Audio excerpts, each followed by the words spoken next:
मलिक अहमद खान साहब हमारे साथ मौजूद हैं। भाई साहब बहुत शुक्रिया। एक तो मैं ज़रा एक और मामले पर आना चाह रहा हूं। अभी हम गुफ्तगू कर रहे थे रिजर्व सीट्स के फैसले के हवाले से, लेकिन आपकी ट्वीट और आपका ख़त जो है उसका भी मैंने इंट्रो में हवाला दिया है, उस पर तो मैं आगे जाके बात करता हूं कि आपने ये ख़त क्यों लिखा है और किन हालात में आप एक 40 बाई 40 का टेंट लगाना चाहते हैं।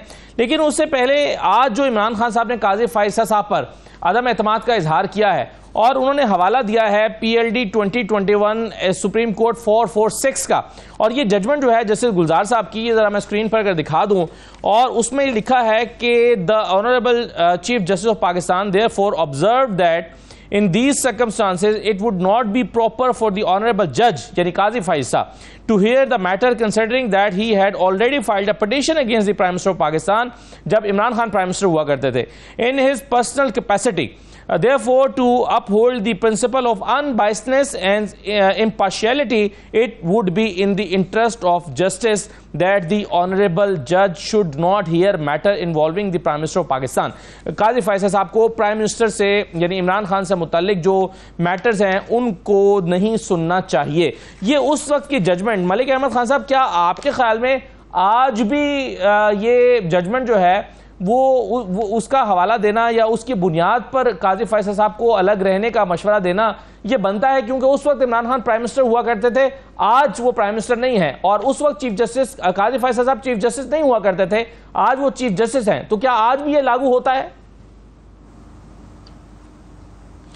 सर असदुल्ला खान साहब, एक तो थैंक यू वेरी मच। मैं माजरत भी करूंगा, थोड़ा लेट हो गया। सर बात यह है, देखें, एक कानून का एक असूल है, एक जजेस का जो अखलाकी तौर पे होता है कि एक असूल होता है कि अगर बायस्ड जज लगें किसी पार्टी को तो जजेस को खुद छोड़ जाना चाहिए। आपको पिछले जो हमारे केसेस थे उसमें आपको पता है कि जजेस मुख्तलिफ केसों में चले गए थे। देखिए ये बातें जो है ना जी, ये वो दूसरा वो बिल्कुल आप ठीक कह रहे हैं कि उस टाइम वो प्राइम मिनिस्टर थे, लेकिन थे तो इमरान खान। तो इस वक्त जितनी मुश्किल में है इमरान खान और जितना हमारे ऊपर जो केसेस का बर्डन है, जो नाजायज केसेस हैं हमारे ऊपर, तो अगर खान साहब की तहफ़्फ़ुज़ात हैं तो काई साहब को फौरन अलहदा हो जाना चाहिए। कोई जिद तो है नहीं, इतने और जजेस हैं, तो हमारा तो ये मैं समझता हूँ कि इस मुतालबे में कोई ऐसी नई बात नहीं है। ये मुतालबे भी होते आए हैं और जजेस अपने आप को अलहदा भी करते आए हैं। तो ये तो जो सेंसिटिविटी है इस मामलात की, जो खान साहब के मुकदमात हैं, उसमें तो अगर 1% भी खान साहब हमारे लीडर किसी पे एतराज करें तो उन जजेस को तो अलहदा हो जाना चाहिए। पहले ये प्रैक्टिसेस हो चुकी हैं, ये प्रेसिडेंट्स मौजूद हैं असदुल्ला खान साहब, ये कोई नई बात नहीं है। तो हम तो इस बात की तायीद करेंगे खान साहब की कि जो उन्होंने बात की है, तो मेरे ख्याल में काजी साहब को ऑनरेबल जज है, उनको अलहदा हो जाना चाहिए। इसमें कोई नई बात नहीं है कि वो खान साहब के खामखा केस सुनते रहें। जी, आपने 2018 के इलेक्शन का जिक्र किया, बलोच साहब आपने जिक्र किया 2018 के इलेक्शन का, और मलिक अहमद खान साहब, काजी फाइसा साहब ने भी 2018 के इंतखाबात का भी पिछली जो आखिरी समात हुई है इस पर, उसमें उन्होंने जिक्र किया और वकील साहब से पूछा कि क्या आप चाहते हैं कि हम 2018 खोल दें, उसके इलेक्शन को भी खोलें। और फिर उन्होंने ये भी कहा, उनके जो रिमार्क्स थे, उन्होंने कहा कि मैं आपको शर्मिंदा नहीं करना चाहता, लेकिन ये बताएं कि क्या 2018 का इलेक्शन ठीक हुआ था? तो मलिक अहमद खान साहब, क्या 2018 का इलेक्शन ठीक हुआ था? सर बात यह है कि मैं बात सारी सुन रहा हूं। बेसिकली जो असल बात है ना जी, वो ये है कि क्या जजेस को अखलाकियात में रह के फैसले करने चाहिए। ये डेफिनेटली ये बात ठीक है कि वो बाउंड नहीं है। तो अगर एक इतराज हो रहा है, पहली बात तो ये है, तो उनको अखलाकी तौर पे अलहदा होना चाहिए। मैंने उस कॉन्टेंट्स में बात की, रहेगी 2018 के इलेक्शन की बात। लेकिन सर बात यह कि कहीं न कहीं जाके ये सिलसिला रुकना है। 2018 और 2024 के इलेक्शन में मैं आपको फर्क बता देता हूं। 2018 के इलेक्शन में जो कुछ हुआ आपके सामने है। 2024 के इलेक्शन में क्या पार्टी से 2018 में निशान छीने गए थे? क्या उनके प्रपोजर्स कैंडिडेट्स को अगवा किया गया था? इवन उनके कैंडिडेट्स को अगवा किया गया था? मैं बलोच साहब को, ये गौर खान साहब को ये अर्ज करूं कि मैं 9 महीने तो मैं हाइड था और मैं पूरे इलेक्शन घर नहीं जा सका। देखिए, रिगिंग होना और बात है, और आपको दबा देना एक आपको इस तरह दबाना कि आपको इस मुल्क की जमात ही नहीं है, वो और बात है।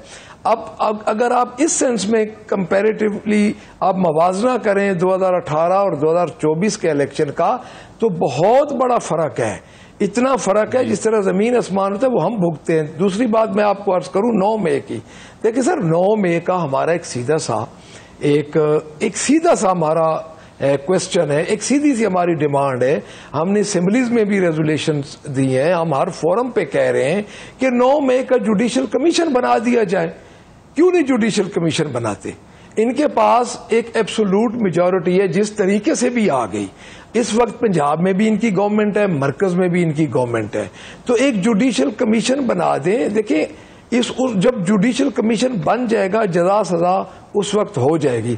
अगर आप प्रेस कॉन्फ्रेंस करें तो आप पाक हो गए, अगर प्रेस कॉन्फ्रेंस न करें तो आप दहशतगर्द भी हैं, आप मुल्क दुश्मन अनासिर भी हैं, आप सारा कुछ है। तो मेरे ख्याल में कि इससे बड़ा मुतनाज़ा तरीन सानिया 9 मई का जो है, मैं समझता हूं कि इससे बड़ा मुतनाज़ा तरीन सानिया नहीं हुआ। मैं ये नहीं कह रहा कि किसका कसूर है या किसका नहीं है, बट हमारा ये फैक्ट जो है वो सामने आए। जुडिशल कमीशन बना दिया जाए। बिल्कुल सही है। आपके सामने असदुल्ला खान साहब के जो बंदे प्रेस कॉन्फ्रेंस, जी सर मैंने तो आपको अर्ज किया है कि 2018 में आप खुद देख लें कि क्या पार्टी से निशान लिए गए थे, क्या उनके प्रपोजल कैंडिडेट्स को अगवा किया गया था, क्या उनके कैंडिडेट्स पे पर्चे दिए गए थे, क्या उनको हाइड किया गया था, क्या उनको ऑब्जर्वेशन देने पर भी हैरत का इजहार किया था। एक और मामले की तरफ मैं आना चाहता हूं, और ये जो है वो आज मलिक अहमद खान साहब ने एक ट्वीट भी की है, और ये ट्वीट अगर आप जरा देख लें, उसमें उन्होंने कहा है कि हुकूमत की फिस्तायत और अपोजिशन के दफातर पर नाजायज कब्जे के खिलाफ स्पीकर पंजाब असम्बली को खत लिख दिया है। अपोजिशन के रोजमर्रा के काम के लिए 40 बाय 40 के टेंट ऑफिस लगाने के लिए मुस्तकिल जगह दी जाए, जहां से पंजाब असम्बली के लोग अपने हल्के के लोगों की खिदमत कर सकें। साथ में उन्होंने ये लेटर भी लगाया हुआ है, और लेटर पर अगर आप नजर डालें तो उसमें लिखा गया है कि 28 जून 2024 को अपोजिशन बेंचेस की तरफ से एक पीसफुल एहतजाज के बाद अपोजिशन लीडर का जो ऑफिस है उसको सील कर दिया गया, और 11 मोअज़्ज़िज़ मेंबरान जो हैं उनको भी उनकी रुकनीत को भी सस्पेंड किया गया है, और अब उनको अपने रोजमर्रा का काम चलाने और अपोजिशन के उमूर को चलाने के लिए जगह की जरूरत है, जिसके लिए 40 बाय 40 का एक टेंट लगाने की इजाजत मांगी जा रही है और जगह का तयन करने का कहा जा रहा है। लेकिन मलिक साहब, ये जो आपने आज ट्वीट भी की, खत भी लिखा है, आप अपने ऑफिस को डीसील कराने के लिए खत क्यों नहीं लिख रहे, बजाय इसके कि आप 40 बाय 40 का एक टेंट लगाने की जगह मांग रहे हैं?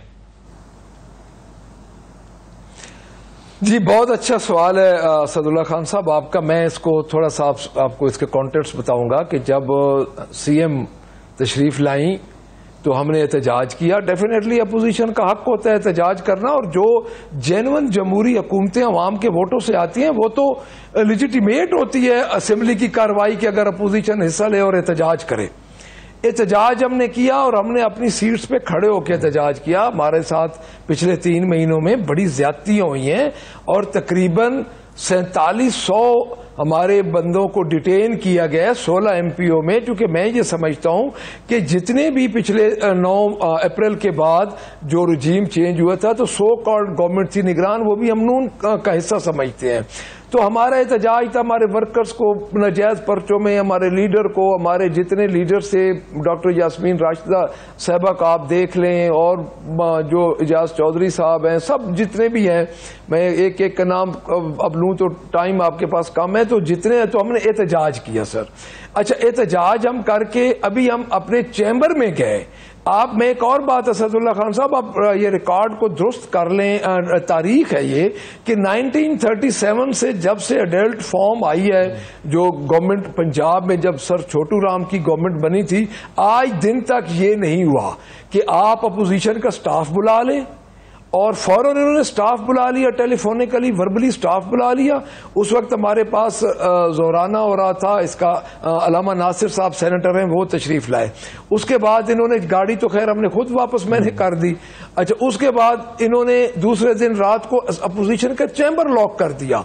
देखिए आप और बगैर सुने स्पीकर साहब, देखिए speaker custodian of the house होता है, असेंबली के मेंबरान सस्पेंड होना मामूल की बात है, ये होता रहता है, बट एक दफा सुना जाता है।